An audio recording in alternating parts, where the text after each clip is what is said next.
আসসালামু আলাইকুম প্রিয় মাছ চাষি ভাইরা, আপনারা সবাই কেমন আছেন? মাছ চাষকালীন সময়ে আমরা মাছের গায়ে বিভিন্ন পরজীবীর সম্মুখীন হই। এই পরজীবী সম্পর্কে আপনাদেরকে কিছু কথা আজকে শেয়ার করব।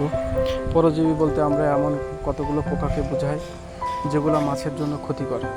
এর ভেতরে আছে হাঁস পোকা, মাখন পোকা, অ্যাঙ্কর পোকা, সুজি পোকা, আরও অনেকগুলো পোকা আছে যেগুলো মাছের জন্য ক্ষতিকর।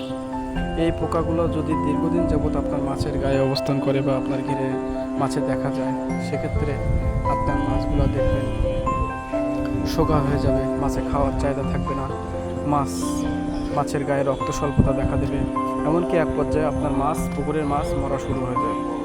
সেক্ষেত্রে আমাদের উচিত প্রতি 15 থেকে 20 দিনের মতো জাল দিয়ে আপনার মাছটা চেক করা যে এই সমস্যাগুলো হচ্ছে কিনা, অথবা আপনার পুকুরের মাছ দীর্ঘদিন যাবৎ লেজে বাড়ি দিচ্ছে কিনা।